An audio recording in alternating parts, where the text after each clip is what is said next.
So, Roger, if this time, if you would talk to us about how you feel about the event and what kind of profound impact it had on your life.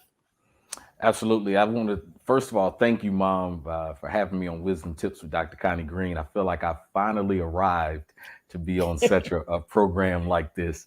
And so I'm so excited to be here. Those of you that are here, I appreciate the support that you give my mom. Definitely, as she mentioned, please share this. This may be a blessing to someone. But as my mom mentioned, we were really sitting down, talking, having a heart to heart, my mom and my dad. And, being a man now over 40 with kids of my own, it was one of those things that we talked about, the scary nature for me now realizing that I'm in the driver's seat, now that I have a 17-year-old daughter, now that I have a 14-year-old son, Mhm. realizing some of the things that I suppressed as a child that my parents had no clue that I went through, now having to live that through the vein of a parent, realizing that, wow, maybe my kids are suppressing some things that they haven't told me. And it really opened up the door of conversation for us to really discuss things that I've been through, but also for me to have a different vantage point of being able to understand my kids, being able to really give probing questions, trying to find out things that my kids have went through. Because what I found out is often we as parents do the best that we can to protect our kids, but we can't be there 24/7. And so there are times where our children may be left vulnerable, uh, not any negligence of our own, but because it's just reality. We have jobs, we have other responsibilities, we have things that come up. And so we can't have a watchful eye on them 24/7. And so all we can do is pray for mercy. And so I begin to pray about ways to just help and interact and even share with my kids. And so it's an honor to be here on Wisdom Tips to talk with Dr. Connie Green and give me the opportunity to share with this. And I was sharing with my parents that at a very young age, I think my earliest recollection was probably somewhere around 4 or 5 years old, having my very first sexual encounter with someone who would have been a trusted person of the family. And it was at that very young age, this particular person wanted me to kiss them and touch them in certain areas and doing certain things. And of course, at that age, I didn't understand how profound that was. I didn't even understand what I was doing. And it progressed over a period of time. It was like every time I was in that person's presence, they would want me to do those particular things. And so as I grew, my knowledge of it was still very, I would say, very childlike. I just thought it was what you were supposed to do. I thought it was just something you did out of obedience. It seemed to be something that gave that Mhm. person Yeah. gratification. And so it seemed like, I was being a good boy. I was, come sit on my lap and do this. You're being a good boy. And so they abused somewhat the trust that I had in them. And it wasn't until I grew older that encounters like that continued to happen with older females that would come into our family circle or in circles of trust, and they would do that. And the reason why I think it's so profound to me now is it's mind blowing that it took me 40 years to really process it to the point to even share it with my parents. And it wasn't that my parents and I don't have a good relationship. We've talked about everything under the sun. I grew up in a very, very candid family. Those of you that have been tuning into Dr. Green, you know that she's very candid. She's raw. You can talk about everything. It's a very safe space, and so it is with my father as well, who has been pastoring for over 25 years. There's nothing that they haven't seen, nothing that they haven't heard. So it wasn't that I couldn't share it. It's just I don't think it ever dawned on me to share it. And so the effect that it had on me is those experiences at a very, very young age grew to teenage years with older women. And so what it developed was an appetite of sexual promiscuity. And I found myself not being able to get out of this habit of things. And I begin to ask myself a question that most people ask themselves when they're in similar dilemmas, when they're struggling in a certain area, when they can't figure out why they keep repeating certain behaviors. The biggest question that I ask myself is, what's wrong with me? So I want to talk to someone out there tonight. That's not the most productive question that you should be asking. The most productive question is not asking what's wrong with me, but the most productive question for you to ask as it relates to childhood trauma is what happened to me? That's the most Amen. important question, because if you can trace what happened to you, you can trace why you're doing certain things. And I often say that we typically deal with the symptoms of a sickness without dealing with the actual root causes of the sickness.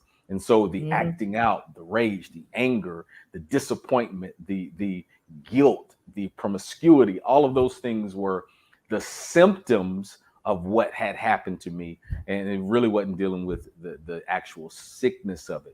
And so I don't know who this is for tonight, but I just wanted to share this because I really believe that there's a profound responsibility on me right now as a man, a grown man, to speak up and speak and tell those stories, because we often hear about children being violated and abused from a female's perspective. You know, growing up, going to college and high school, you know, even as a grown man, I can count on one hand the number of close friends and confidants that I've had that have not been violated in a certain way from a female's perspective. And when I think about that, I said, wow, it's profound that females are affected in that way, but there are equally as many males that go through this. And often we don't talk about it, we suppress it. And what happened to me is I grew up thinking that it's normal. I grew up thinking that it was macho. I grew up thinking that, you know, it wasn't abuse. It's just I got game, that I have these older women wanting me. And I didn't realize that they were preying on my vulnerability. I didn't realize they were preying on the trust that was entrusted to them by my parents and people that had entrusted into them. And I didn't realize that I was actually a victim in those circumstances. And so for those of you that are going through that right now, I'm speaking up so that men out there can feel comfortable enough to deal with this childhood trauma and not repeat some of the behaviors that really snared me for a great deal of my life. Thank you so much, Roger. It's very difficult for me to even hear that, being a mother. We're talking about the impact of trauma tonight on a child's perspective. And my older son shared with me a few years ago, people that we trusted, babysitters, a few of them were, violated his trust. And he never shared that with me until just a few years ago.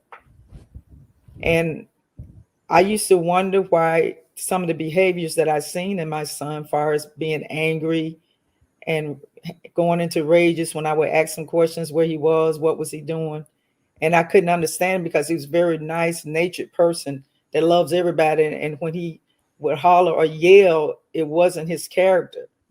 And I couldn't understand it. And then he would run out of the house and we would have to go find him.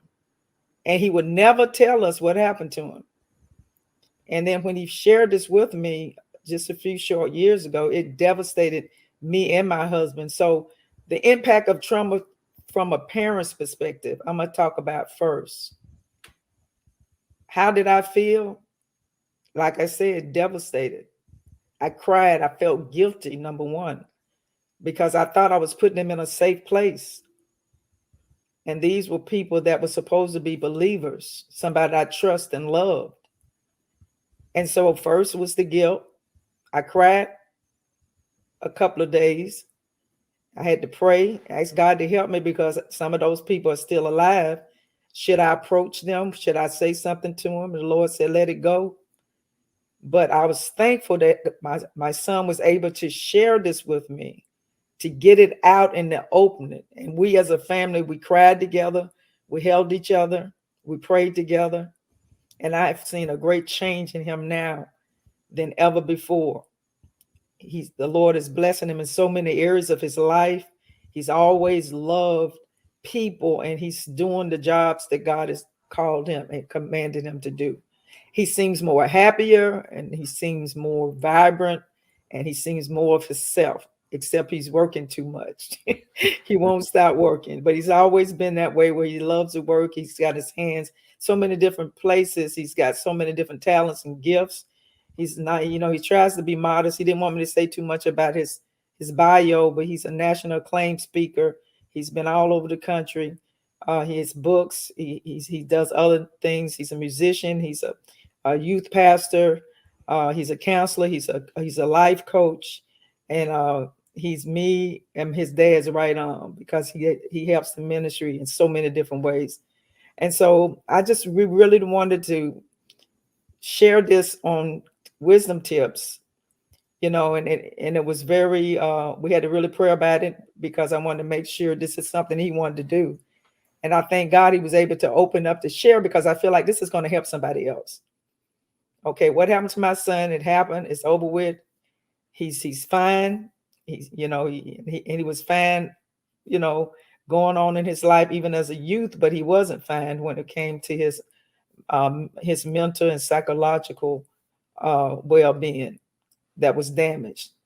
And then the things that he went through and didn't know why he went through, it all came back to what happened to him when he was young. And so other things that I want to share with you all before we go to a break is the impact of a childhood trauma can be very stressful, and it can last well beyond childhood. So we've seen that tonight. It can last beyond childhood. My son is 40-some years old, and he just got it out in his 40s, what was going on with him and how he felt. And it was like a release that he was able to get out of his heart and out of his mind and get some help. Also, children that have childhood trauma can have learning problems where they can't learn well in school. They have lower grades. People have to always suspend them for something that they're doing. A lot of times when you see kids like that, they're doing that because they don't really know the word. Maybe they can't read as well, or maybe they're not as smart because the childhood trauma that they went through is causing the brain to react another way where they can't concentrate. Not that they're dumb or stupid or anything, but if you pull them away from the environment and you get them tutors and you train them, you'd be really surprised how intelligent some of these children are. Also, it can increase their health and their mental well-being.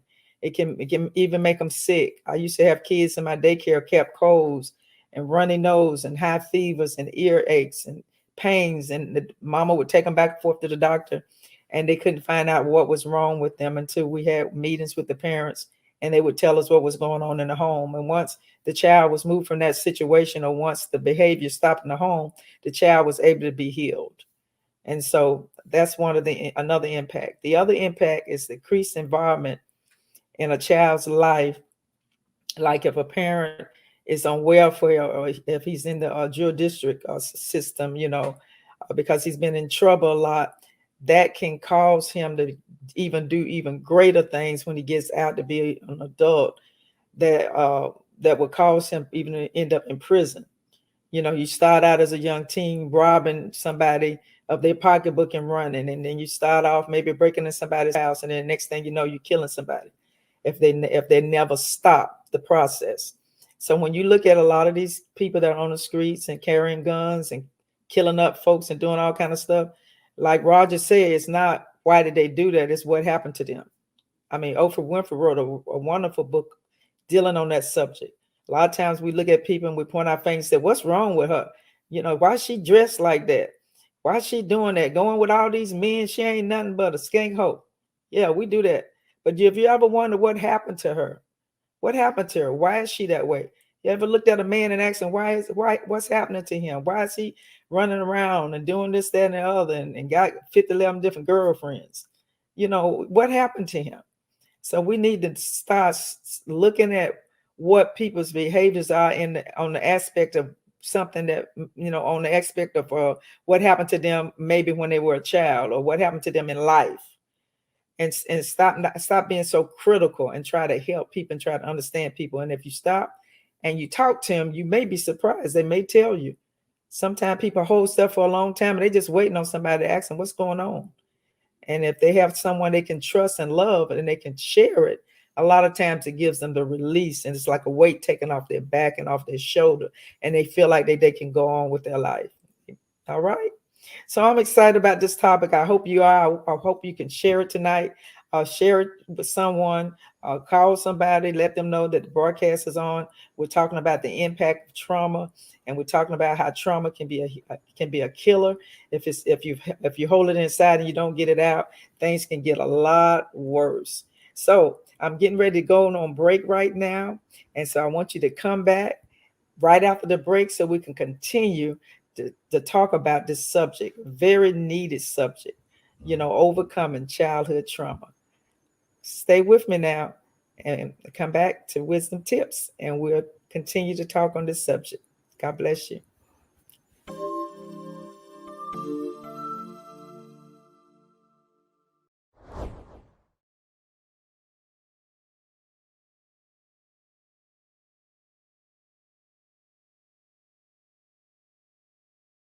My heart broke for her.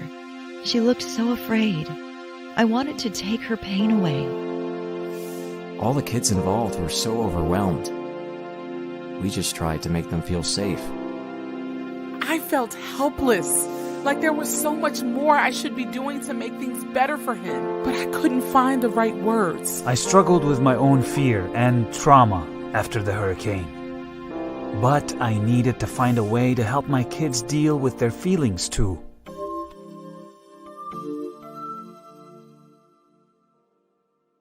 Understand the magnitude of what happened. However, children respond well to a schedule and regimen that they can count on to remain the same, especially when things around them seem to be changing or uncertain. For example, young people can be excused from school immediately following an event. Soon after, however, they may find comfort in the structure offered by school, even if classes are modified in order to discuss what happened. Help others. Giving your time and energy to others who may have also experienced the trauma is helpful for everyone involved. It helps those who need you, empowers you to feel like you are actively making a difference, and provides a good role model of service and giving for children who might be looking for an example to follow. People who share a traumatic experience can also experience the strength and hope of healing with others. Trauma is difficult for everyone. There is no single right response after a traumatic event. Recovery is a process and requires understanding from others and time for healing. However, everyone needs to feel safe and cared for, especially children. Knowledge of a few important tips can arm you with strength that you can share with children who might be especially frightened and vulnerable in the immediate aftermath of trauma. It allows you to help, and with that help comes hope.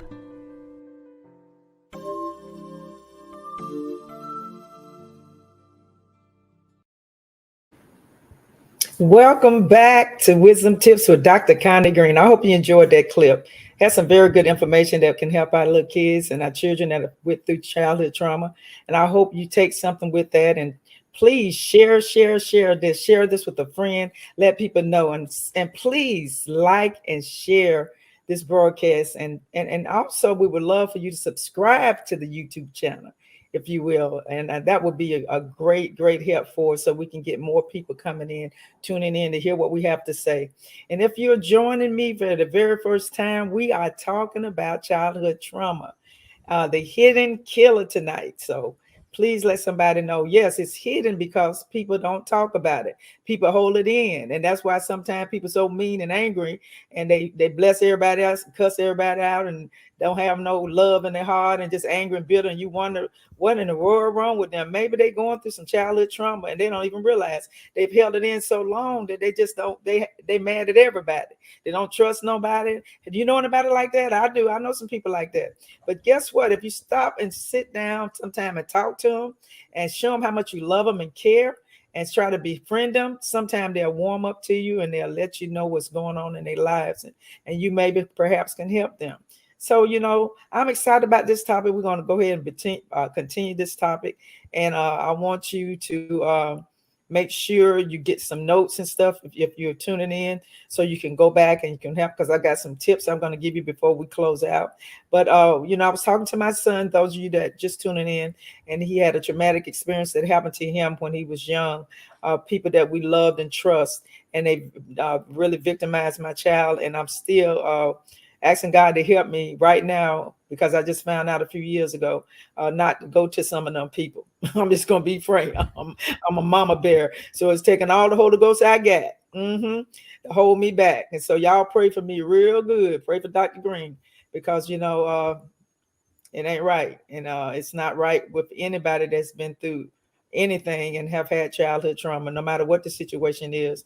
But one thing I do know, God is a healer, and God has healed me and my family through this situation. And that's why we're talking to you tonight.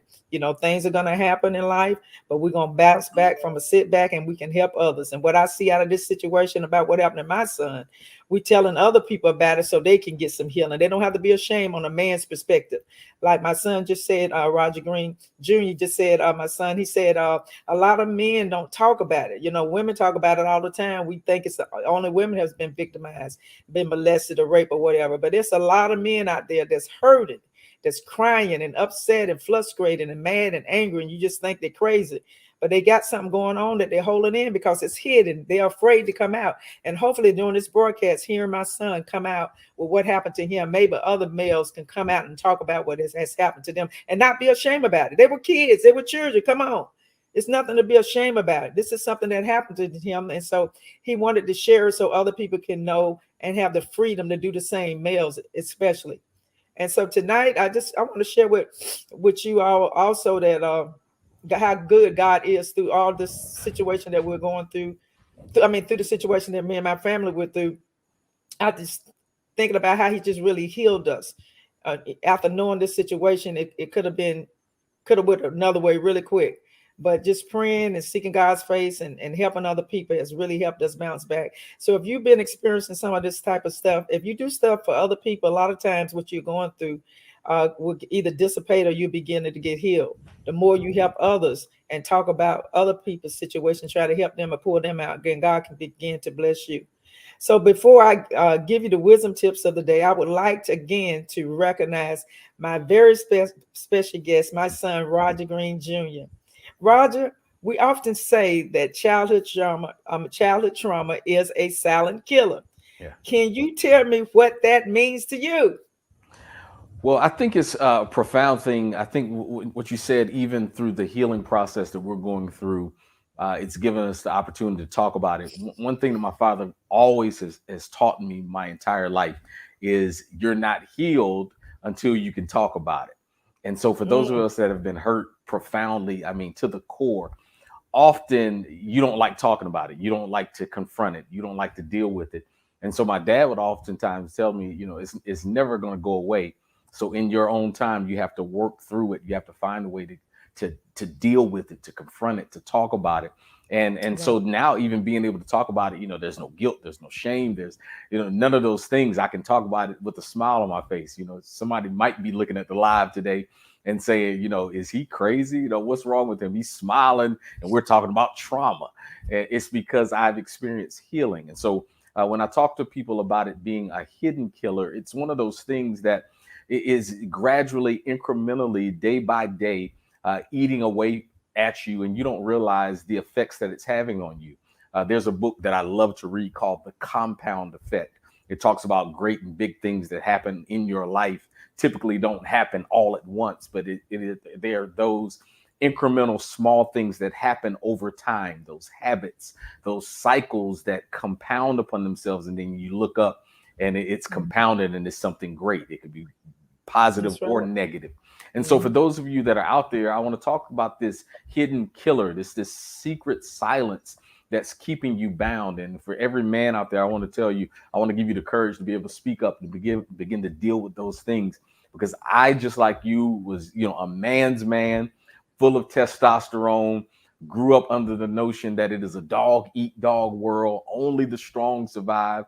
You can't even show a bit or ounce of weakness, because if you do, they're going to chew you up and spit you out. I grew up in an environment of killers and gangbangers and drug dealers and all kind of people. I mean, some of the hardenest men you ever want to know. So it gave me this rugged Yes. exterior, feeling as though, there could be no vulnerability. There was no such thing when I grew up as emotional intelligence, the things that we talk about now, toxic masculinity, that didn't exist. You better not come in the neighborhood talking about toxic masculinity when I was growing up. And so I understand the struggle for those that are reluctant to deal with that. But I promise you, the weight that has been lifted, the ability for me to talk to other men about some of the struggles that they deal with. I don't know what wives I need to talk to tonight that have a husband that you just can't reach.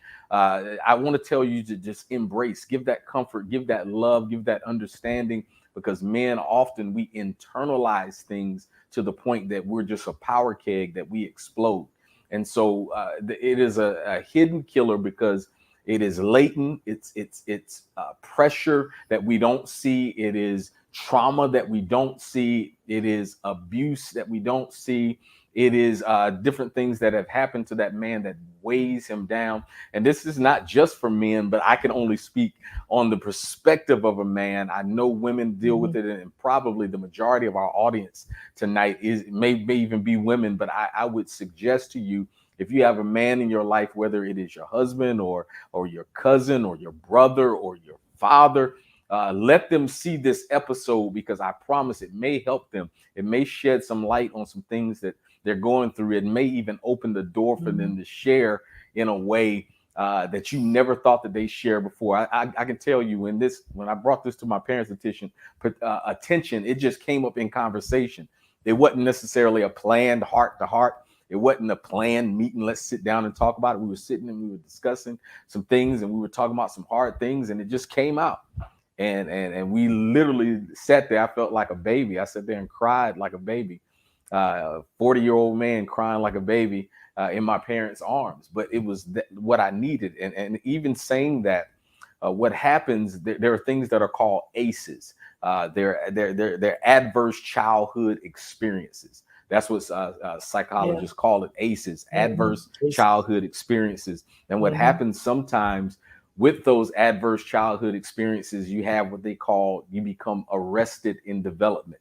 And so you literally are stuck in that developmental stage of the place and the time wherewith that trauma happened. And so at that point, when I broke down crying like a baby in my parents' arms, I was literally like I was arrested in development at the age of 4 or 5 years old when this stuff began. And it's like I begin to feel the emotion and the trauma of it right there, as though I had been taken from 40 to 5 years old. And so I don't know who I'm talking to tonight. I don't know who needs to hear this, but today is a day that you can get free of those things. Today is a day that, through these wisdom tips that Dr. Green is going to share here momentarily, you take those things to heart.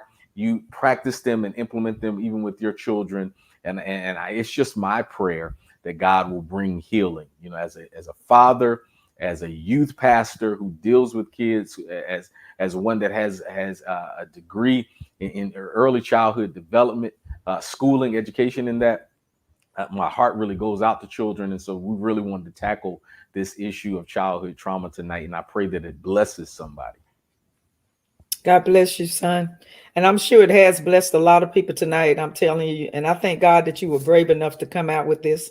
You're a very private person. So I know God was in control and allowed you to do this and spoke to your heart, because I know a lot of people are going to be blessed, especially men, by your testimony. And I just think so I'm so glad that God has totally, truly delivered you from the pain that you was experiencing. It was like a breakthrough, and you were able to breathe, and because you got it out, and you said you felt 100% better, that you were able to talk to somebody. Yeah. So I hope it's some other men out there that could do the same, somebody that you love and trust that you can just share with what happened to you, so you can get some healing. And today on my wisdom tips for this week, I want to talk to you a little bit about overcoming childhood trauma and how you can get some help on a child's perspective as well as an adult's perspective. Number one, we need to provide assurance that everything's going to be all right, that you're there for them. You can pray with them. You can make them feel safe. and make them feel like that, this is not going to happen again, long as this on your watch, and make them feel secure. And I think that helps a whole lot. I always go back to the daycare that we had. That's what we had to do with kids that had a lot of discipline problems, that had childhood trauma. They love for you to touch and hug them, and make them feel like that they were going to be safe if somebody hit them or anything. One of the kids, kids hit each other. They would run to the teacher and cry instead of, fussing at the other child. We would just tell him, just go over there and talk to Johnny and tell him not to hit you again, to try to give them some sense of how to take up for themselves by talking in a nice way. And now a lot of times that would help, and then they would feel safe. And the kids usually end up hugging each other, and the rest was history. Number 2, take away the blame game. Explain that he or she is not responsible. A lot of times the victims feel like they are responsible. And so I had to share with my son as well. He wasn't responsible for that. We the one chose those babysitters. He said he was afraid because we knew them and we were real close to these individuals. And he said he didn't know how to tell us. And so we reassured him that it wasn't his fault. It really wasn't nobody's fault, but I was the one as a parent. We took responsibility, me and his father, because we were the one that allowed those people to take care of him and my other son. And so, like I said, I felt guilty and all that, but life happens, but I thank God we got through it. Number 3, be patient. Be patient is the key. Some children will recover quickly, and some adults will recover quickly, while others will recover slowly.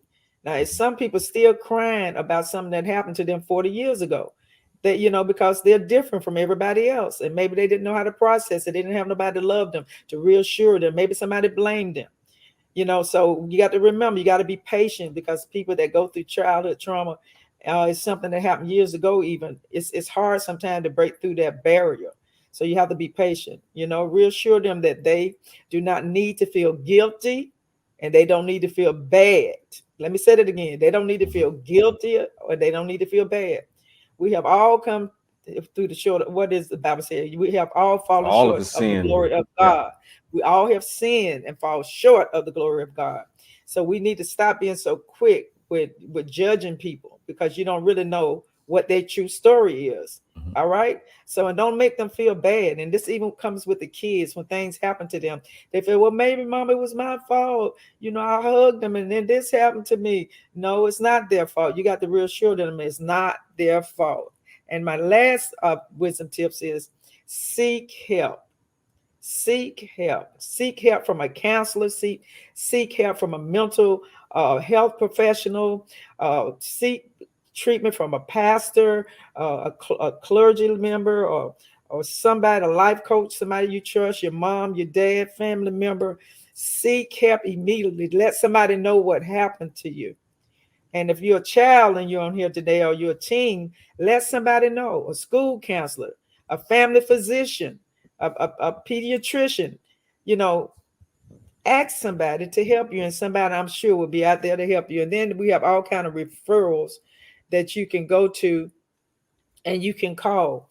One of the numbers you can call is 1-800-662-HELP. 1-800-662-HELP. So before you go and just leave the broadcast, I want you to have these numbers. And if you're not the person that are being affected by it and somebody is, please, it's Substance Abuse and Mental Health Services. It's 1-800-662-HELP, and the number is 4357. I hope you enjoyed the broadcast tonight. Again, I thank my special guest, my son, my oldest son, Roger Green Jr., not to be confused with Roger Green Sr., which is his daddy, which he often say. Well, that is going to do it for this week's episode on Wisdom Tips. Join us every Thursday at 7 p.m. Eastern Time on Facebook and YouTube. Don't forget to subscribe to our channel, because the more you subscribe to our channel, the more people we can get to be able to see this broadcast. If you don't subscribe, if you don't hit the button and come on when we're on, then we won't be able to have but just a few people in here. So we want everybody to know about Wisdom Tips, not because it's me teaching, but we're going to have some very awesome topics that's going to really help people. People just going to be be able to get healed, delivered, and set free. So remember, we ain't got no time for tears and fears. Wisdom tips is the principal thing. Therefore, get wisdom and all that getting understanding so you can live a victorious life. Have a blessed day, everyone. Love you guys. Bye-bye.